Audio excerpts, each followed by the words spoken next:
श्री साई नाथाय नमः। आइए आज हम अध्याय 6 का अध्ययन करते हैं। इस अध्याय में रामनवमी उत्सव, मस्जिद का जीर्णोद्धार, गुरु के कर स्पर्श की महिमा, चंदन समारोह, उर्स और रामनवमी का समन्वय, मस्जिद का जीर्णोद्धार जैसे विषयों पर चर्चा करेंगे। आइए सबसे पहले हम गुरु के कर स्पर्श के गुण की महिमा का वर्णन करते हैं। जब सद्गुरु ही नाव के खेवैया हैं, तो वे निश्चय ही कुशलता तथा सरलता पूर्वक इस भव सागर के पार उतार देंगे। सद्गुरु शब्द का उच्चारण करते ही मुझे श्री साईं की स्मृति आ रही है। ऐसा प्रतीत होता है मानो वे स्वयं मेरे सामने खड़े हैं और मेरे मस्तक पर उदी लगा रहे हैं। देखो देखो, वे अपना वरद हस्त उठाकर मेरे मस्तक पर रख रहे हैं। अब मेरा हृदय आनंद से भर गया है। मेरे नेत्रों से प्रेमाश्रु बह रहे हैं। सद्गुरु के कर स्पर्श की शक्ति महान आश्चर्यजनक है। लिंग अर्थात सूक्ष्म शरीर, जो संसार को भस्म करने वाली अग्नि से भी नष्ट नहीं होता, वह गुरु के कर स्पर्श से पल भर में ही नष्ट हो जाता है। अनेक जन्मों के समस्त पाप नष्ट हो जाते हैं। ऐसे व्यक्ति जिन्हें धार्मिक और ईश्वरीय प्रसंगों में पूर्ण अरुचि है, उनके भी मन स्थिर हो जाते हैं। श्री साईं बाबा के मनोहर रूप के दर्शन कर कंठ प्रफुल्लता से रूंध जाता है, आंखों से अश्रु धारा प्रवाहित होने लगती है और जब हृदय भावों से भर जाता है, तब सो अहम भाव की जागृति होकर आत्मानुभव के आनंद का आभास होने लगता है। मैं और तू का भेद नष्ट हो जाता है और तत्क्षण ही ब्रह्म के साथ अभिन्नता प्राप्त हो जाती है। जब मैं धार्मिक ग्रंथों का पठन करता हूँ, तो क्षण क्षण में सद्गुरु की स्मृति हो आती है। बाबा राम या कृष्ण का रूप धारण कर मेरे सामने खड़े हो जाते हैं और स्वयं ही अपनी जीवन कथा मुझे सुनाने लगते हैं। अर्थात जब मैं भागवत का श्रवण करता हूँ, तब बाबा श्री कृष्ण का स्वरूप धारण कर लेते हैं और तब मुझे ऐसा प्रतीत होने लगता है कि वे स्वयं ही भागवत या भक्तों के कल्याणार्थ उद्धव गीता सुना रहे हैं। जब कभी मैं किसी से वार्तालाप किया करता हूँ, तो मैं बाबा की कथाओं को ध्यान में लाता हूँ, जिससे उनका उपयुक्त अर्थ समझाने में सफल हो सकूं। तब एक शब्द या वाक्य की रचना भी नहीं कर पाता हूँ, परंतु जब वे स्वयं कृपा कर मुझसे लिखवाने लगते हैं, तब फिर उसका कोई अंत नहीं होता। जब भक्तों में अहंकार की वृद्धि होने लगती है, तो वे शक्ति प्रदान कर उसे अहंकार शून्य बनाकर अंतिम ध्येय की प्राप्ति करा देते हैं तथा उसे संतुष्ट कर अक्षय सुख का अधिकारी बना देते हैं। जो बाबा को नमन कर अनन्य भाव से उनकी शरण जाता है, उसे फिर कोई साधना करने की आवश्यकता नहीं है। धर्म, अर्थ, काम और मोक्ष उसे सहज ही प्राप्त हो जाते हैं। ईश्वर के पास पहुंचने के 4 मार्ग हैं: कर्म, ज्ञान, योग और भक्ति।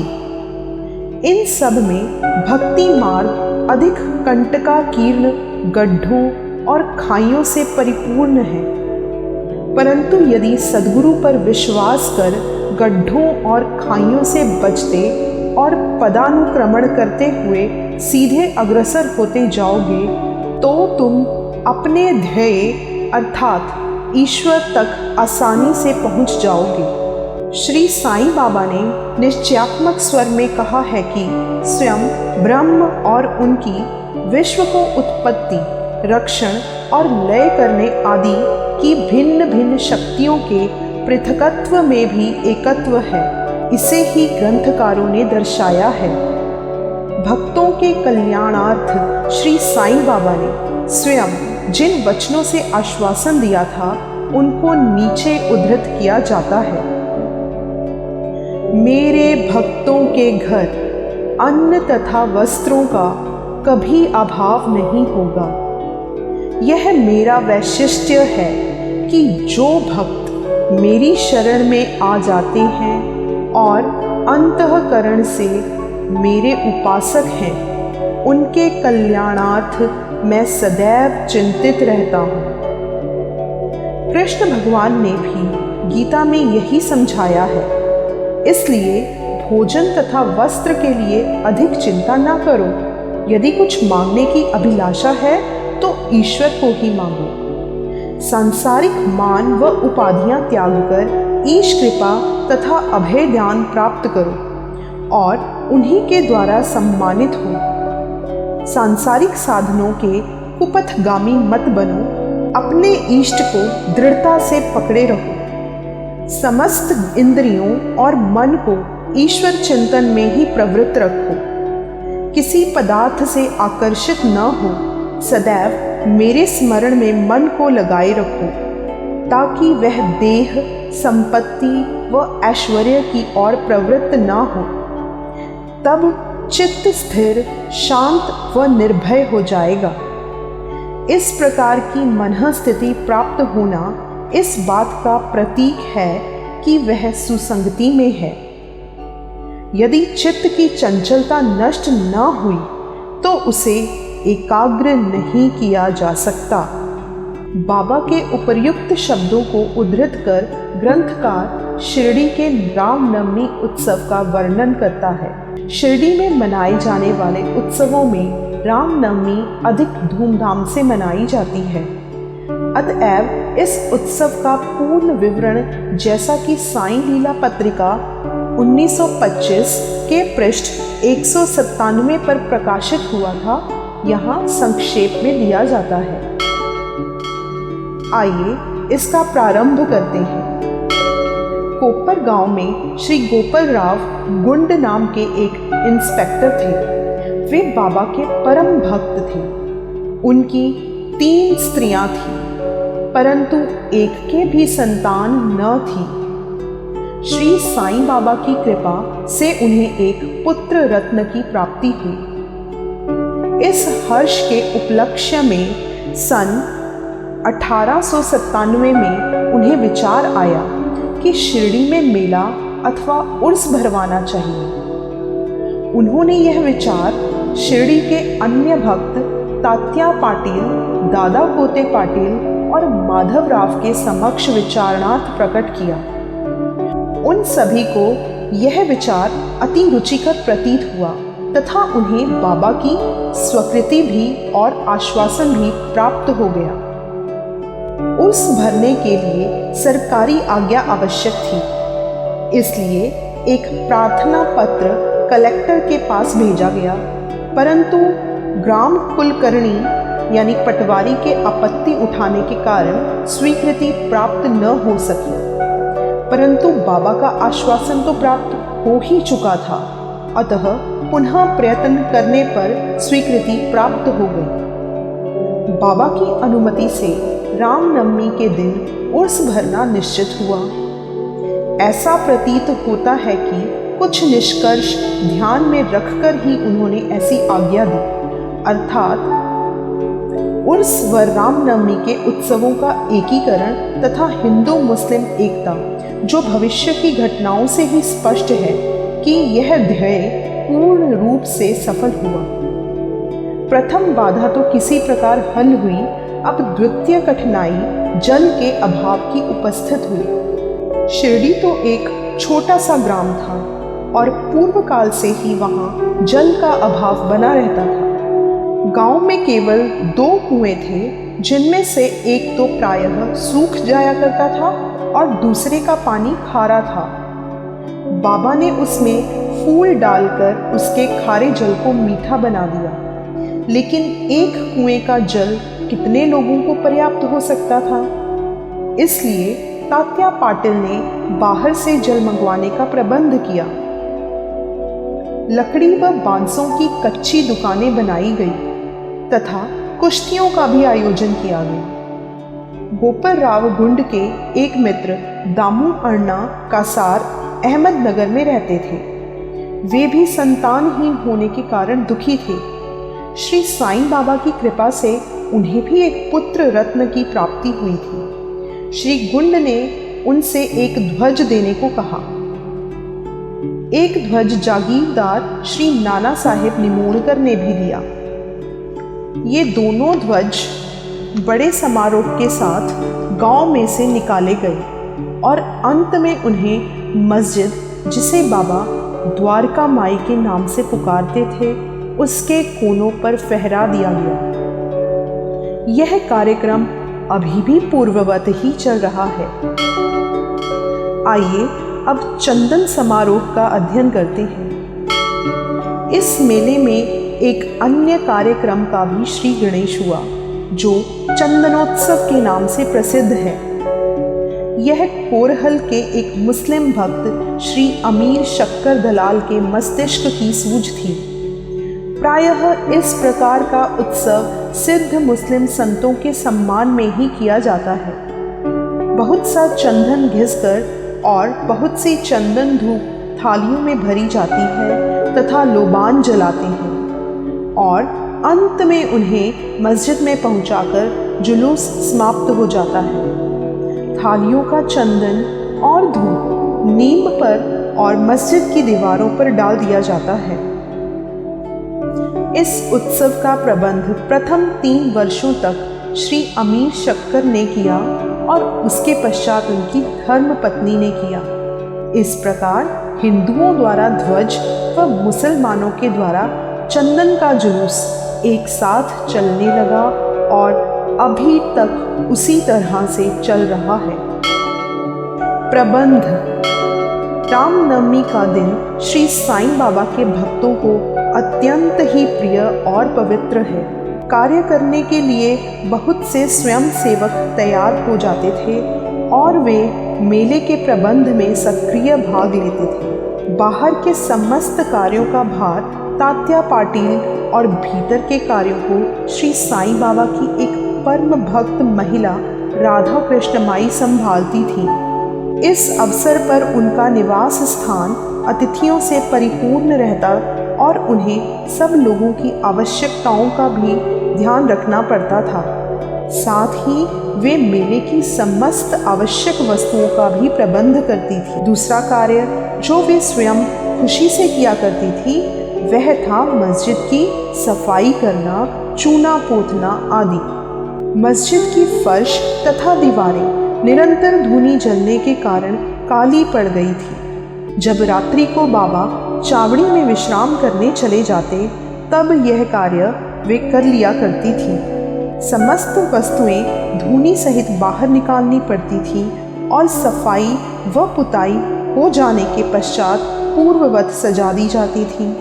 बाबा का अत्यंत प्रिय कार्य गरीबों को भोजन कराना भी इस कार्यक्रम का एक अंग था। इस कार्य के लिए वृहद भोज का आयोजन किया जाता था और अनेक प्रकार की मिठाइयाँ बनाई जाती थी। यह सब कार्य राधा कृष्ण माई के निवास स्थान पर ही होता था।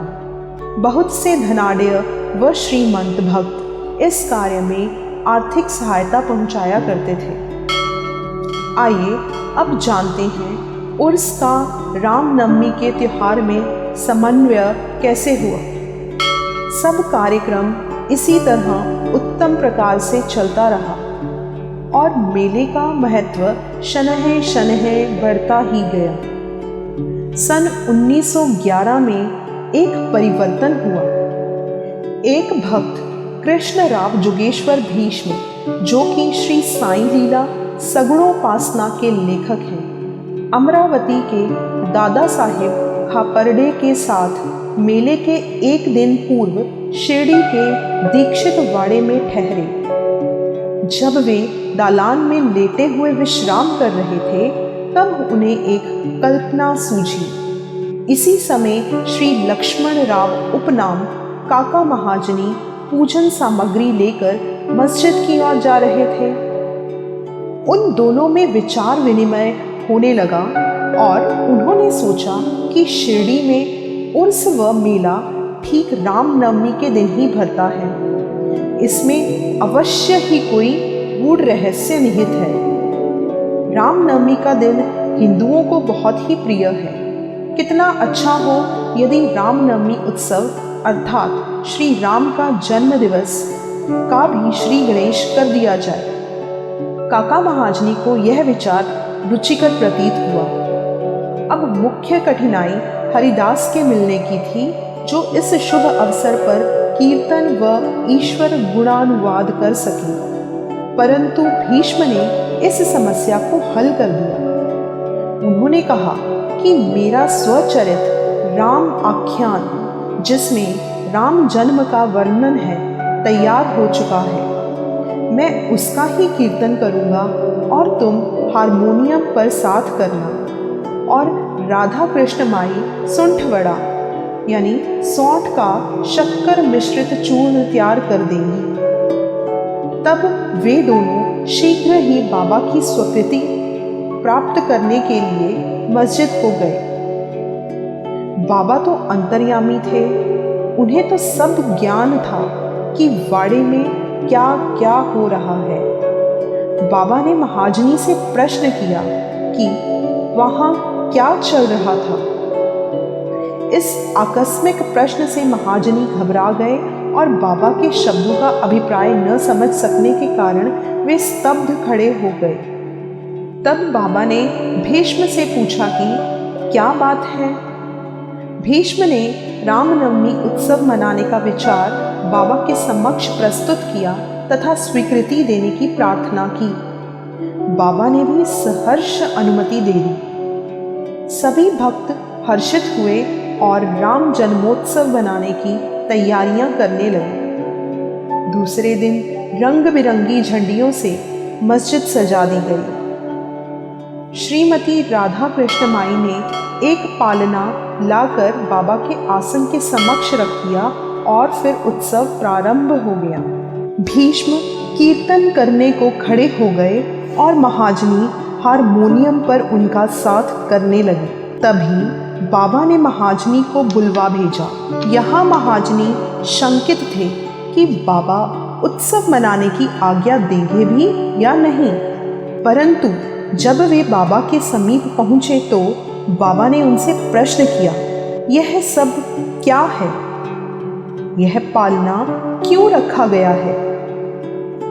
महाजनी ने बतलाया कि रामनवमी का कार्यक्रम प्रारंभ हो गया है और इसी कारण यह पालना यहाँ रखा गया है।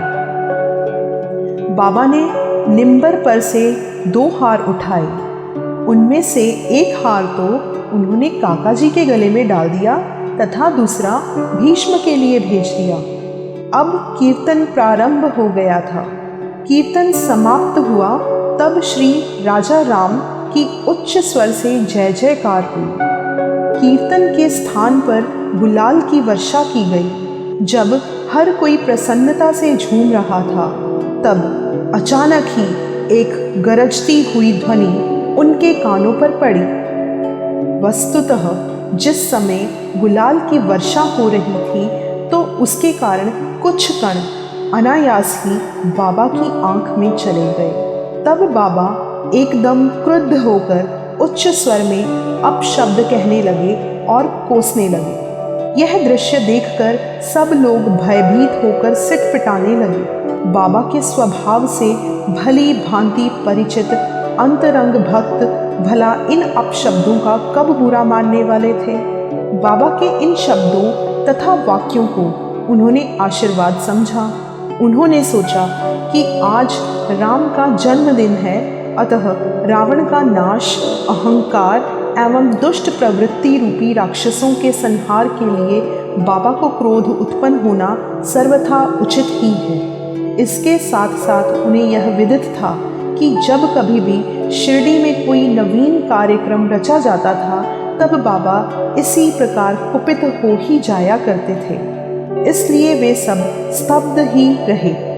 इधर राधा कृष्ण माई भी भयभीत थीं कि बाबा कहीं पालना न तोड़ फोड़ डालें, इसलिए उन्होंने काका महाजनी से पालना हटाने के लिए कहा, परंतु बाबा ने उन्हें ऐसा करने से रोका। कुछ समय पश्चात बाबा शांत हो गए और उस दिन की महापूजा और आरती का कार्यक्रम निर्विघ्न समाप्त हो गया। उसके बाद काका महाजनी ने बाबा से पालना उतारने की अनुमति मांगी, परंतु बाबा ने अस्वीकृत करते हुए कहा कि अभी उत्सव संपूर्ण नहीं हुआ है, अगले दिन गोपाल कांठा उत्सव मनाया जाएगा।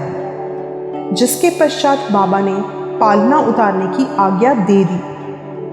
उत्सव में दही मिश्रित पोहा एक मिट्टी के बर्तन में लटका दिया जाता है और कीर्तन समाप्त होने पर वह बर्तन फोड़ दिया जाता है और प्रसाद के रूप में वह पोहा सबको वितरित कर दिया जाता है, जिस प्रकार की श्री कृष्ण ने ग्वालों के साथ किया था।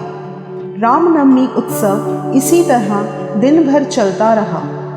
दिन के समय 2 ध्वजों का जुलूस और रात्रि के समय चंदन का जुलूस बड़ी धूमधाम और समारोह के साथ निकाला गया।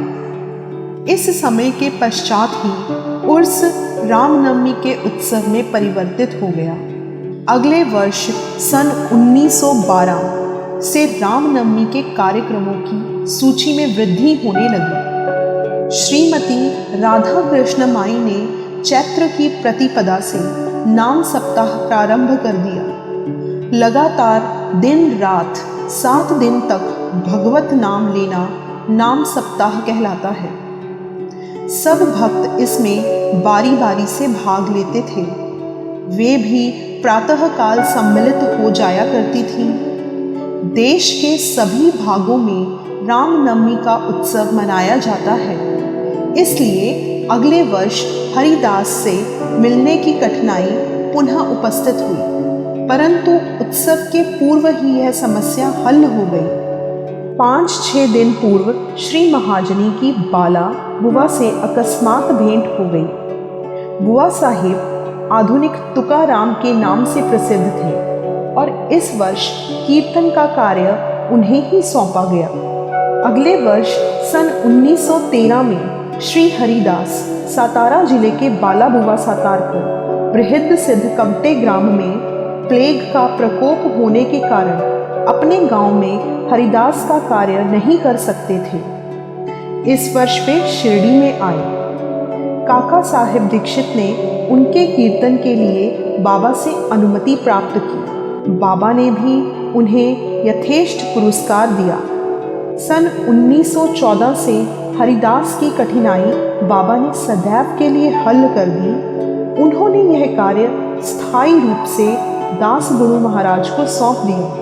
तब से वे इस कार्य को उत्तम रीति से सफलतापूर्वक और विद्वतापूर्वक पूर्ण लगन से निभाते रहे। सन 1912 के उत्सव के अवसर पर लोगों की संख्या में उत्तरोत्तर वृद्धि होने लगी। चैत्र शुक्ल अष्टमी से द्वादशी तक शिरडी में लोगों की संख्या में इतनी अधिक वृद्धि हो जाया करती थी मानो मधुमक्खी का छत्ता ही लगा हो। दुकानों की संख्या में वृद्धि हो गई। प्रसिद्ध पहलवानों की कुश्तियां होने लगी। गरीबों को वृहद स्तर पर भोजन कराया जाने लगा। राधा कृष्ण माई के घोर परिश्रम के फल स्वरूप शिरडी को संस्थान का रूप मिला। संपत्ति भी दिन प्रतिदिन बढ़ने लगी। एक सुंदर घोड़ा, पालकी, रथ और चांदी के अन्य पदार्थ, बर्तन, पात्र, शीशे इत्यादि भक्तों ने उपहार में भेंट किए। उत्सव के अवसर पर हाथी भी बुलाया जाता था। यद्यपि संपत्ति बहुत बढ़ी, परंतु बाबा उन सब से सदा निरपेक्ष ही रहते थे। वे सदैव उसे उपेक्षा की दृष्टि से देखते और सदैव की भांति ही साधारण वेशभूषा धारण करते थे। यह ध्यान देने योग्य है कि जुलूस तथा उत्सव में हिंदू और मुसलमान दोनों ही साथ साथ कार्य करते थे, परंतु आज तक न उनमें कोई विवाद हुआ और न कोई मतभेद ही। पहले पहल तो लोगों की संख्या 5,000 से 7,000 के लगभग ही होती थी, परंतु किसी किसी वर्ष तो यह संख्या 75,000 तक पहुंच जाती थी। फिर भी न कभी कोई बीमारी फैली और न ही कोई दंगा हुआ। आइए अब मस्जिद के जीर्णोद्धार विषय पर चर्चा करते हैं। जिस प्रकार उर्स या मेला भराने का विचार प्रथमतः श्री गोपाल गुंड को आया था, उसी प्रकार मस्जिद के जीर्णोद्धार का विचार भी प्रथमतः उन्हें ही आया। उन्होंने इस कार्य के निमित्त पत्थर एकत्रित कर उन्हें वर्गाकार करवाया, परंतु इस कार्य का श्रेय उन्हें प्राप्त नहीं होना था। वह सुयश तो नाना साहिब चांदोरकर के लिए ही सुरक्षित था और फर्श का कार्य काका साहिब दीक्षित के लिए। प्रारंभ में बाबा ने इन कार्यों के लिए स्वीकृति नहीं दी, परंतु स्थानीय भक्त महाल सापति के आग्रह करने से बाबा की स्वीकृति प्राप्त हो गई और एक रात में ही मस्जिद का पूरा फर्श बन गया। अभी तक बाबा एक टाट के टुकड़े पर ही बैठते थे, अब उस टाट के टुकड़े को वहां से हटाकर उसके स्थान पर एक छोटी सी गादी बिछा दी गई। सन 1911 में सभा मंडप भी घोर परिश्रम के उपरांत ठीक हो गया। मस्जिद का आंगन बहुत छोटा तथा असुविधाजनक था।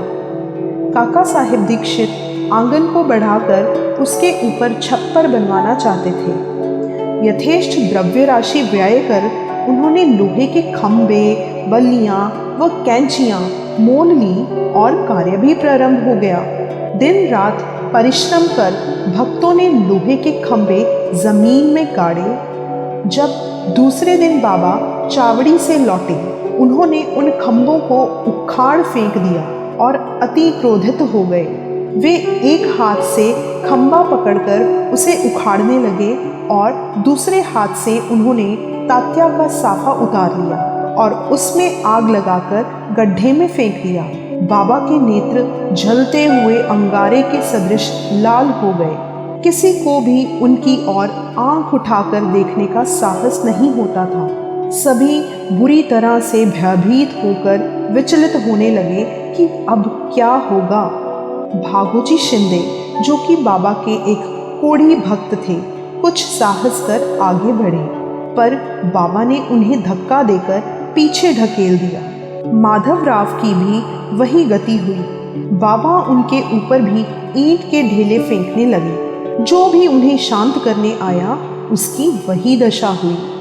कुछ समय के पश्चात क्रोध शांत होने पर बाबा ने एक दुकानदार को बुलाया और एक जरीदार फेंटा खरीदकर अपने हाथों से उसे तात्या के सिर पर बांधने लगे, जैसे उन्हें विशेष सम्मान दिया गया हो।